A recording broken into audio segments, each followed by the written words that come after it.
बिस्मिल्लाहिर्रहमानिर्रहीम।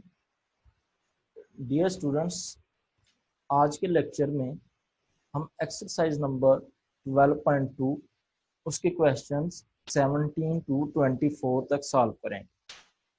इसमें दो कैटेगरी के क्वेश्चंस बनते हैं। फर्स्ट कैटेगरी में 17 टू 20 क्वेश्चंस हैं और साथ में एग्जाम्पल नंबर 5 है। इन क्वेश्चंस में 3 वेरिएबल्स में हमें लिमिट गिवन होगी और हमें ये शो करना होगा कि लिमिट डज नॉट एग्जिस्ट। और सेकंड कैटेगरी में 21 टू 24 क्वेश्चंस आते हैं और इसमें हमें लिमिट फाइंड करनी है बाय यूजिंग पोलर कोऑर्डिनेट्स।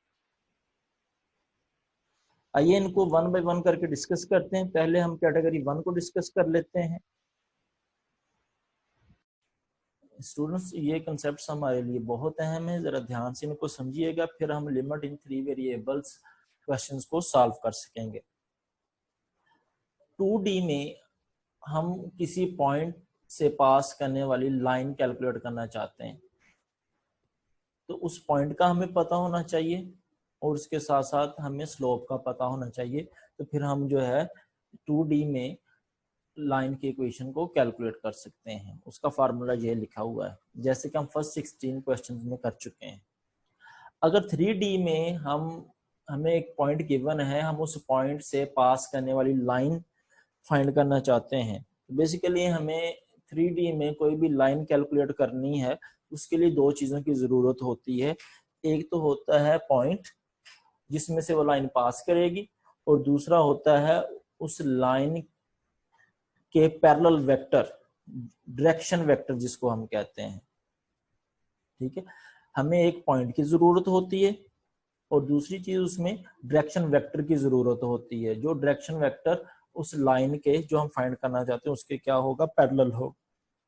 ठीक है, फॉर एग्जांपल ये एक हमारे पास पॉइंट है जहां से हम लाइन पास करना चाहते हैं, और ये जो हम लाइन निकालना चाहते हैं उस लाइन के पैरेलल, फॉर एग्जांपल ये एक वेक्टर है, उसके कोऑर्डिनेट्स हैं a1 a2 a3। यहाँ पर a b c भी यूज किए जा सकते हैं।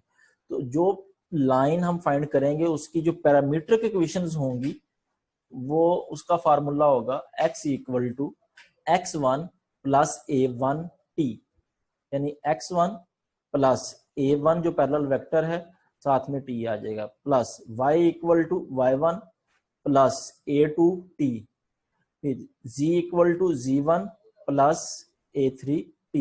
t belongs to real number, कोई भी ये रियल नंबर हो सकता है। ठीक है, तो इस फार्मूले को आपने माइंड में रखना है। इसको यूज करते हुए हम जो है लाइन की पैरामीटर इक्वेशंस यूज करेंगे क्वेश्चंस के अंदर। जी, अब ये 10.34 थ्योरम भी है, आप यहां से इसका प्रूफ भी कर सकते हैं कि for the equation of line in are cube में आप लाइन की इक्वेशन निकालना चाहते हैं तो वो कैसे निकालेंगे। यहाँ पे उसकी स्टेटमेंट दोबारा से लिख दी जो अभी आपको मैं समझाएंगे। Parameter equations for the line through p1 x1 y1 z1, इस पॉइंट से वो पास कर रहा है, लाइन जो है इस पॉइंट से पास कर रही है, और इस लाइन के पैरेलल वेक्टर जो है वो है a1 a2 a3, उसके कोऑर्डिनेट्स हैं। तो ये इक्वल होगा x equal to, parameter equation इस लाइन की होंगी x1 plus a1t, y equal to y1 plus a2t, z equal to z1 plus a3t, और t बिलोंग करते हैं r से। a1 a2 a3 are real number, ये कोई भी वेक्टर हो सकता है। जो हम लाइन फाइंड करने जा रहे हैं उसके पैरेलल जस्ट ये एक वेक्टर नहीं होगा, उसके पैरेलल कोई और बहुत सारे वेक्टर्स भी हो सकते हैं। तो हमने आर्बिट्रेरी ये वेक्टर लिया है जो कि इस लाइन के, जो इस पॉइंट से लाइन पास करेगी उसके क्या है, पैरेलल है। यानी ये आर्बिट्रेरी सिलेक्ट किए गए, इसमें और भी जो है वेक्टर हो सकते हैं जो इसके क्या होंगे, पैरेलल होंगे। इसका प्रूफ बहुत इजी है, आप देख सकते हैं 10.34 आर्टिकल सवाकोस्की की जो बुक है। क्वेश्चन नंबर 17 टू 20 और एग्जाम्पल नंबर 5, 3 वेरिएबल्स में हमें लिमिट दी होगी, तो हम इस पे ये थ्योरम 10.34 थ्योरम यूज करते हुए इनको सॉल्व करेंगे।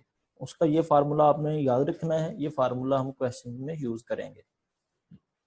क्वेश्चन नंबर 17, हमें ये क्वेश्चन गिवन है, x 0 को अप्रोच कर रहा है, y भी 0 को अप्रोच कर रहा है और z भी 0 को अप्रोच कर रहा है। जैसे हम इसमें पुट करेंगे तो हमारे पास फॉर्म बनेंगे 0/0 फॉर्म, ठीक है।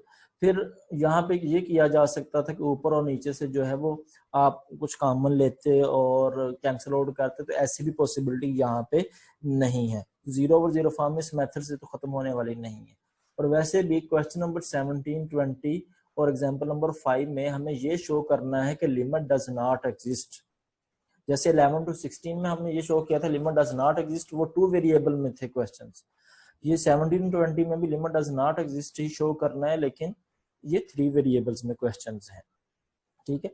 हमें ये एक पॉइंट गिवन है, हम इस पॉइंट को क्या लेते हैं x1, इसको क्या लेते हैं y1 और z1। ये एक पॉइंट है जिस पॉइंट से लाइन पास करेगी और इस लाइन के पैरेलल फॉर एग्जांपल एक वेक्टर है जिसको हम a, b और c उसके कोऑर्डिनेट से जो है वो डिनोट कर रहे हैं, a, b और c।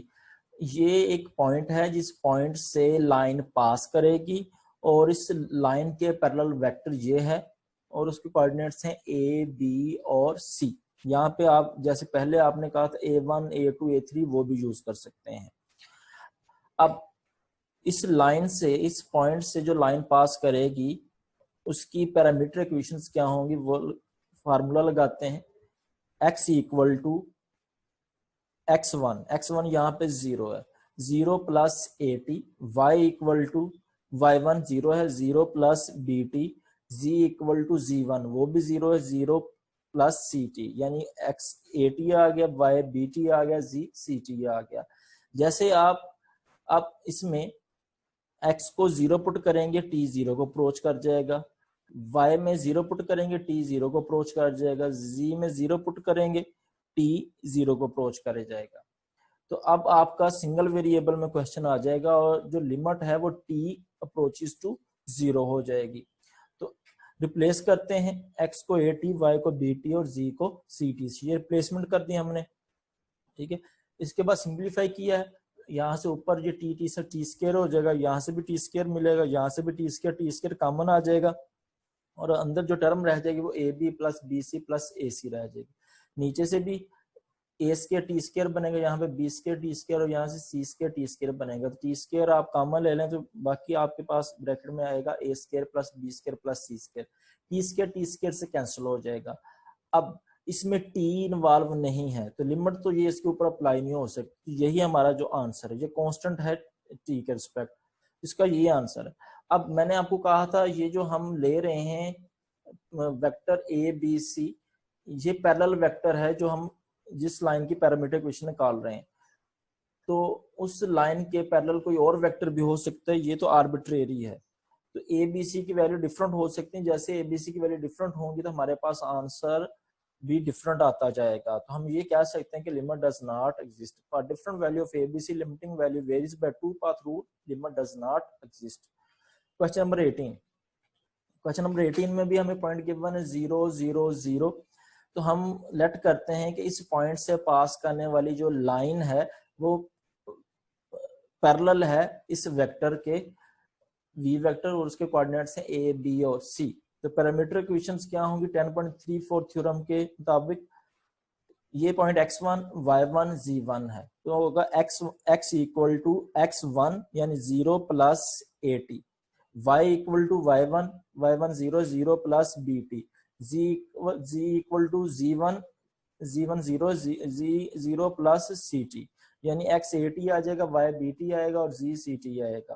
तो इस थ्योरम को यूज करते हुए ये रिप्लेसमेंट करते हैं। आप इसमें x y z approaches to 0 करेंगे तो यहाँ से हमें t अप्रोचेस टू 0 मिल जाएगा। ये रिप्लेसमेंट कर दें, इसमें रिप्लेसमेंट की और सिंप्लीफाई किया हमने। जस्ट ऊपर से कॉमन आया टी स्क्वायर, नीचे से कॉमन आया टी स्क्वायर, तो टी स्क्वायर से कैंसिल हो गया। तो हमारे पास अब इसमें कोई भी वेरिएबल इन्वॉल्व नहीं है तो t इसके ऊपर कोई असर नहीं करेगा, तो यही हमारा आंसर आ जाएगा। और मैंने ये कहा भी था ए बी सी जो हम पैरेलल वेक्टर ले रहे हैं ये आर्बिट्रेरी है, यहाँ पे कुछ और वेक्टर्स भी हम सिलेक्ट कर सकते हैं। तो उसके अकॉर्डिंग हमारा जो ए बी सी की वैल्यू डिफरेंट आएगी तो हमारे आंसर्स भी क्या होते जाएंगे, वो डिफरेंट होते जाएंगे। तो limiting value varies by two path rule, limit does not exist. Question number 19, limit X Y Z approach कर रहा है -300 को।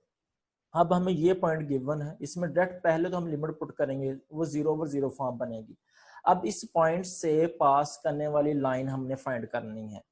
अब इस पॉइंट से लाइन पास कर, जो पास करेगी, फॉर एग्जांपल वो इस वेक्टर के पैरेलल है ए बी सी के, तो इसके अकॉर्डिंग इस पॉइंट से पास करने वाली लाइन की जो पैरामीटर इक्वेशंस होंगी by 10.34 theorem, x equal to x1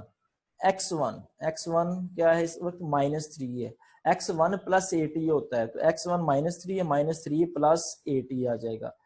y equal to y1 plus bt, y1 0 है, 0 प्लस bt आ जाएगा। z equal to z1 plus ct, z1 0 है तो 0 प्लस ct आ जाएगा। ये आ गया हमारे पास। अब हम रिप्लेसमेंट करेंगे x को -3 प्लस 80 से, y को bt से और z को ct से। ये 10.34 थ्योरम से आपने पैरामीटर इक्वेशन बनाई है। अब जैसे आप इसमें ये पॉइंट पुट करेंगे, x की जगह पे -3, y की जगह पे 0, z की जगह पे 0, रिप्लेसमेंट करेंगे तो आपके पास t किसको अप्रोच करेगा, वो 0 को अप्रोच कर जाएगा। ठीक है, तो आपकी जो लिमिट है वो सिंगल वेरिएबल में आ जाएगी, t अप्रोचेस टू 0, और x में ये रिप्लेसमेंट कर दी -3 प्लस 80 की, y को bt से, z को ct से रिप्लेसमेंट कर दी, और सिंप्लीफाई करना है इसको रिप्लेसमेंट करने के बाद, तो हमारे पास ये फॉर्म बनी। अब यहाँ से ऊपर t कॉमन आ रहा है, t कॉमन लेंगे, उसका स्क्वायर बाहर आएगा, ये t कॉमन लिया अंदर आ जाएगा a माइनस सी, जहाँ से t स्क्वायर कॉमन लिया अंदर आएगा a square plus b square plus c square. दोनों के स्क्वायर्स आप अलग अलग लिख सकते हैं, t का स्क्वायर अलग से लिख सकते हैं, a माइनस सी का स्क्वायर अलग से लिख सकते हैं।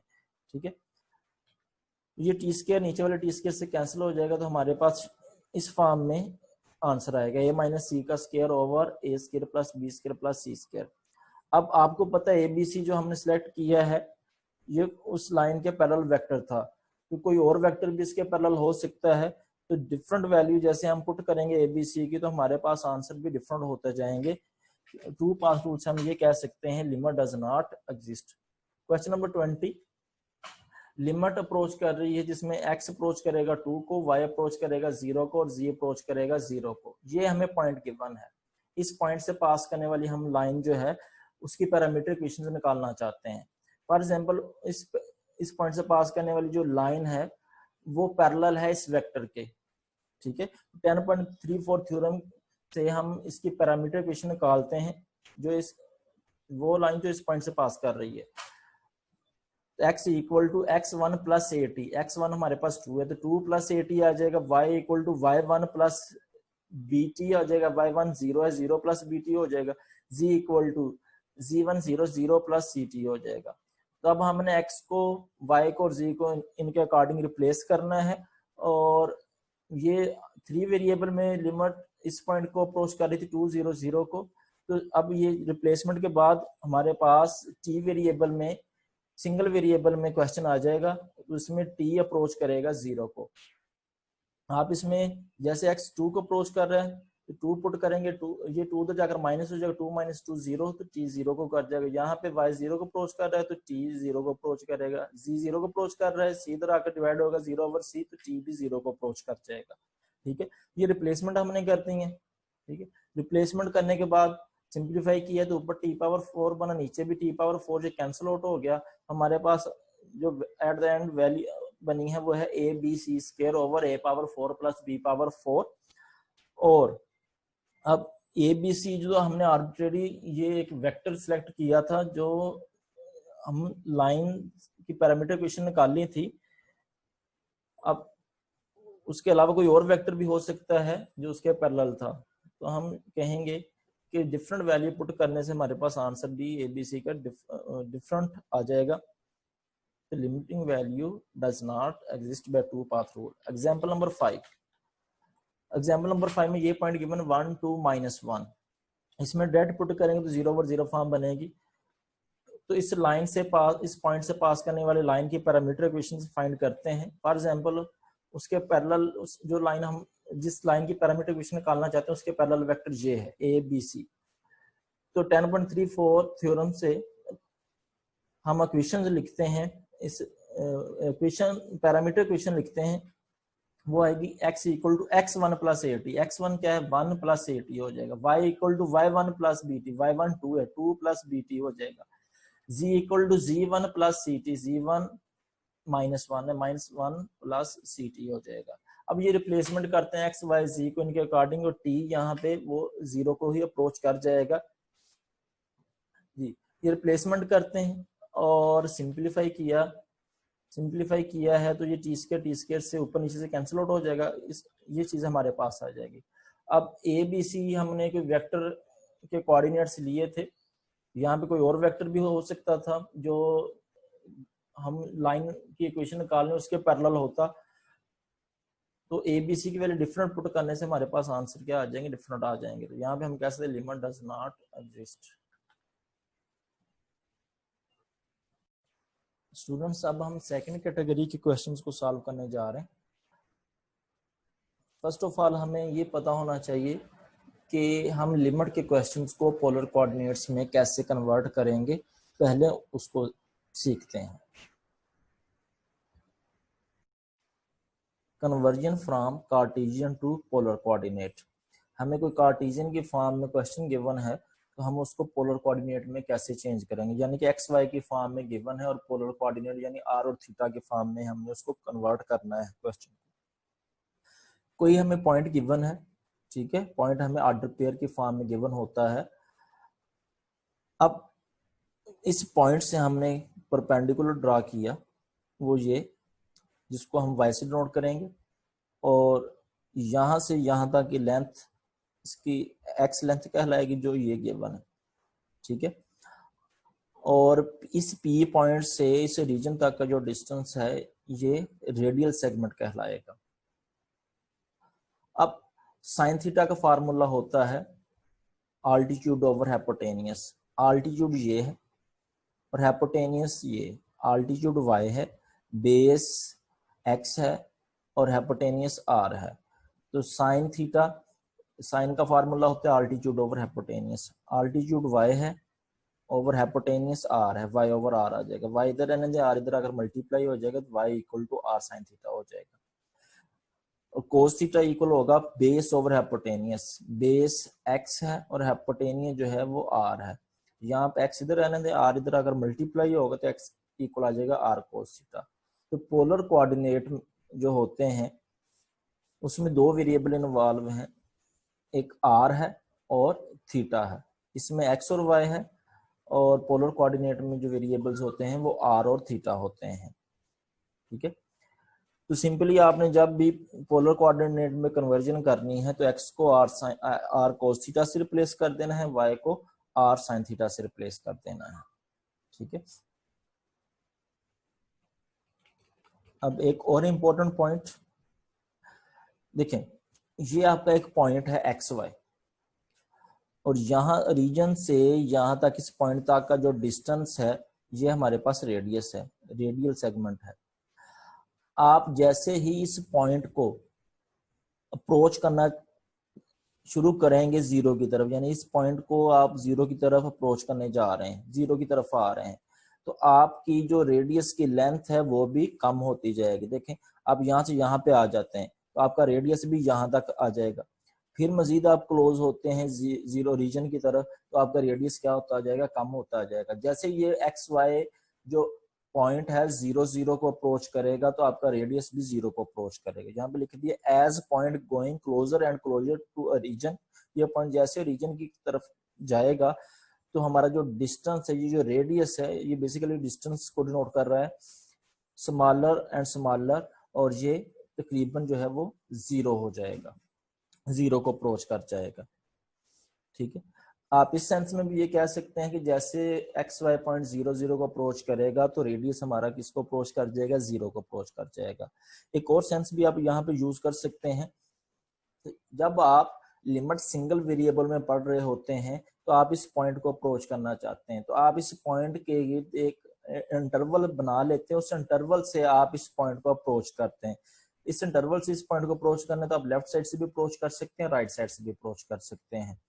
अब जब आप यहाँ पे प्लेन के ऊपर किसी पॉइंट को अप्रोच करना चाहते हैं, पॉइंट हम यहाँ पे 0 0 को अप्रोच करना चाहते हैं, फॉर एग्जांपल इस पॉइंट को अप्रोच करना चाहते हैं। अब इस पॉइंट को अप्रोच करने के लिए हमारे पास लेफ्ट साइड से भी आ सकते हैं, राइट साइड से भी आ सकते हैं, ऊपर से भी आ सकते हैं, नीचे से भी आ सकते हैं। यहाँ पे तो आपने सिंगल वेरिएबल में तो आपने एक इंटरवल बनाया है, यहाँ पे हमारे पास एक सर्कल बनेगा, यानी कि आप हर साइड से, फर्स्ट क्वाड्रेंट से, किसी साइड से, सेकंड, थर्ड, फोर्थ, किसी भी आप साइड से इस पॉइंट को अप्रोच कर सकते हैं। लाइंस भी अप्रोच कर सकती हैं, कर्व्स भी अप्रोच कर सकते हैं। अब फॉर एग्जांपल हम इंटरवल, इसमें इंटरवल के बजाय हम सर्कल लेंगे। सर्कल हम जो है वो थोड़ा सा वाइड ले लेते हैं, ठीक है। आप यहाँ से ये जो आउटर सर्कल बनाया है, यहाँ से इस पॉइंट को अप्रोच करना शुरू कर दें डिफरेंट कर्व से, ठीक है। जैसे आप मजीद इस पॉइंट के करीब आना शुरू होंगे, आप पहले इस सर्कल से, इस आउटर सर्कल से इस पॉइंट को अप्रोच कर रहे थे, ठीक है। अब मजीद इस पॉइंट के करीब आना चाहते हैं, आप इसके अंदर एक और सर्कल बना लिया, ठीक है। अब इस पॉइंट से आप इसको अप्रोच कर रहे हैं, इसके अंदर मजीद एक सर्कल बना लिया, मजीद आप इस सर्कल से आप इस पॉइंट को अप्रोच कर रहे हैं, ठीक है। आप 0 की तरफ अप्रोच करना शुरू हो गए। देखें, पहले इस सर्कल से किया, फिर इस सर्कल से, मजीद आप छोटे छोटे सर्कल बना सकते हैं इस पॉइंट को अप्रोच करते हुए। जैसे ही आप सर्कल छोटा बनाएंगे तो आपका रेडियस भी क्या होता जाएगा, वो छोटा होता जाएगा। सर्कल डिपेंड ही रेडियस के ऊपर करता है, जितना लेंथ रेडियस बड़ा होगा उतना ही सर्कल बड़ा बनेगा, जितना रेडियस छोटा होगा उतना ही सर्कल जो है वो छोटा बनेगा। तो जैसे ही आप स्मॉलर सर्कल लेंगे तो आपका रेडियस भी क्या होता जाएगा, स्मॉलर होता जाएगा। जैसे आप इस पॉइंट को अप्रोच करने के लिए स्मॉलर से स्मॉलर इंटरवल बनाते जाएंगे, ये सर्कल बनाते जाएंगे, तो आपका रेडियस भी स्मॉलर से स्मॉलर होता जाएगा, यानी radius approaches to 0। Question number 21 to 24 में हम पोलर कोऑर्डिनेट्स को यूज करते हुए लिमिट फाइंड करेंगे। Question number 21, limit X Y approaches to 0 0 X Y square over X square plus Y square. आप इसमें डायरेक्ट लिमिट पुट करेंगे तो 0/0 फॉर्म बनेगी। तो इस क्वेश्चन को हमें पोलर कोऑर्डिनेट में चेंज करके फिर सॉल्व करना है। जब पोलर कोऑर्डिनेट में चेंज करना होता है तो x को r cos थीटा से, y को r sin थीटा से रिप्लेस करते हैं, और अगर एक्स वाई अप्रोच कर रहा है 0 0 को तो देन r अप्रोचेस टू 0। ये हम पहले डिस्कस कर चुके हैं इस क्वेश्चन को स्टार्ट करने से पहले, ठीक है। तो limit X Y approach to 0 0 की जगह पे आ जाएगा r अप्रोचेस टू 0, x को रिप्लेस कर दिया r cos थीटा से, y को r sin थीटा से, r sin थीटा स्क्वायर हो जाएगा, एक्स आर कोस थीटा का square plus Y R sine theta का स्क्वायर हो जाएगा। आर कोस थीटा यहाँ पे स्क्वायर लेंगे, R square sine square theta हो जाएगा। नीचे आर स्क्वायर कॉमन आ रहा है तो cos square theta plus sine square theta आ जाएगा, cos square theta plus sine square theta equal to 1 होता है, ये 1 आ जाएगा। नीचे बनेगा आर स्क्वायर, ये आर स्क्वायर इस आर स्क्वायर से कैंसिल हो जाएगा, तो हमारे पास रह जाएगा R sine square theta cos theta.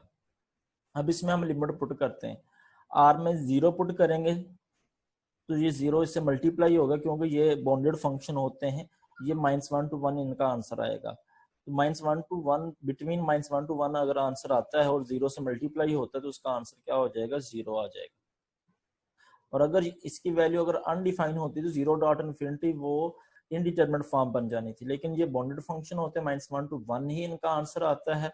इसलिए जो भी इसके बिटवीन आंसर बनेगा -1 to 1, वो 0 से मल्टीप्लाई होने से हमारे पास क्या आ जाएगा, 0 आ जाएगा। क्वेश्चन नंबर 22, ये क्वेश्चन गिवन है, हमने इसको पोलर कोऑर्डिनेट में कन्वर्ट करना है। फर्स्ट ऑफ ऑल तो x की जगह पे r cos थीटा लिखा, r cos थीटा की पावर 3 है तो वो r cube cos cube theta हो जाएगा, माइनस y की जगह पे r sin थीटा, उसकी पावर क्यूब है तो ये बनेगा r cube sin cube theta, over में x square plus Y square, r cos theta का square, r square cos square theta हो जाएगा, यहाँ पे y r sin थीटा का square, r square sin square theta हो जाएगा। ऊपर से r क्यूब कॉमन लिया तो cos cube theta minus sine cube theta आ जाएगा। नीचे से r स्क्वायर कॉमन लिया तो cos square theta plus sine square theta common आएगा, cos square theta plus sine square theta आ जाएगा। cos square theta plus sine square theta 1 होता है, यहाँ से हमें मिलेगा r स्क्वायर। अब r स्क्वायर इसकी पावर से खत्म होगा तो r की पावर 1 रह जाएगी, r की power 1 cos cube theta minus sine cube theta. X Y 0 0 को अप्रोच कर रहा है तो रेडियस किसको अप्रोच करेगा, 0 को अप्रोच करेगा। यहाँ पे आर, यहाँ पे पुट करें लिमिट आर अप्रोचेस टू 0, यहाँ पे 0 पुट करेंगे, इससे मल्टीप्लाई होगा तो वो हमें आंसर क्या दे देगा, 0 दे देगा। क्वेश्चन नंबर 23, पोलर कोऑर्डिनेट में कन्वर्ट करना। फर्स्ट ऑफ ऑल तो x की जगह पे r cos थीटा लिखा, y की जगह पे r sin थीटा लिखा। इसको सिंप्लीफाई किया, r square cos square theta, r square sin square theta. तो x square plus y square को आप पोलर कोऑर्डिनेट में चेंज करेंगे तो हमें मिलेगा r स्क्वायर, ठीक है। और नीचे भी x square plus y square, यहाँ पे भी हमें क्या मिलेगा, r स्क्वायर मिल जाएगा। और लिमिट जो है हमारी r अप्रोचेस टू 0 हो जाएगी, r square over sin r square. इसमें आप पुट करें इस लिमिट को तो 0 ओवर 0 फॉर्म बनेगी। तो 0 ओवर 0 फॉर्म बने तो हम लोपिटल रूल यूज कर सकते हैं। लोपिटल रूल यूज करते हैं, ऊपर वाले आपके पास r स्क्वायर है तो उसका हम डेरिवेटिव लेते हैं r के रिस्पेक्ट, तो वो आ जाएगा 2r। नीचे वाले फंक्शन का हम r के रिस्पेक्ट लेते हैं cos r स्क्वायर, फिर एंगल का डेरिवेटिव साथ 2r हो जाएगा। ये एंगल का जो डेरिवेटिव 2r इस 2r से कैंसिल हो जाएगा, तो यहाँ पे बनेगा हमारे पास 1 over cos r square, 1 over cos r square. हम लिमिट पुट करते हैं r में 1 ओवर cos, r की जगह पे 0 लगाएंगे, 0 का स्क्वायर, 1 ओवर cos 0 1 होता है, तो 1 ओवर 1 हमारे पास आंसर इसका आ गया 1। क्वेश्चन नंबर 24, रिप्लेसमेंट करते हैं। x को r cos थीटा से, y को r sin थीटा से, और x y 0 0 को अप्रोच कर रहा है तो यहाँ पे हमारे पास रेडियस अप्रोच करेगा 0 को, ठीक है। और x square plus y square polar coordinate में अगर आप कन्वर्जन करते हैं x square plus y square की, तो हमें वहां से मिलेगा r स्क्वायर। ये बनेगा sine hyperbolic r square over r square. इसमें आप 0 पुट करें तो साइन 0 ओवर 0 फॉर्म बनेगी। तो यहाँ पे हम लोपिटल रूल यूज कर सकते हैं, ऊपर वाले का ऊपर डेरिवेटिव लेंगे और नीचे वाले फंक्शन का नीचे डेरिवेटिव लेंगे। साइन हाइपरबोलिक का डेरिवेटिव आएगा cos हाइपरबोलिक r स्क्वायर, फिर इस एंगल का डेरिवेटिव साथ 2r आ जाएगा, नीचे r स्क्वायर, इसका नीचे डेरिवेटिव लेंगे वो आ जाएगा r स्क्वायर का 2r, r के रिस्पेक्ट 2r से कैंसिल हो गया, cos हाइपरबोलिक r स्क्वायर। इसमें हम ये रेडियस अप्रोचेस टू 0 पुट करते हैं, r की जगह पे 0 पुट करेंगे, cos हाइपरबोलिक 0 आ जाएगा। अब cos हाइपरबोलिक 0 जो है वो 1 के इक्वल होता है, आप डायरेक्ट लिख सकते हैं cos hyperbolic 0 equal to 1। Otherwise आपके पास फार्मूला होता है e power x plus e power minus x by 2, ये होता है। अगर यहाँ पे x की जगह पे आ रहा है 0, x e पावर x की जगह पे 0 लगा देंगे, plus e power minus x की जगह पे क्या आ जाएगा, वो भी 0 आ जाएगा। e power 0 1, e power 0 1, 1 plus 1 2 over 2 equal to 1।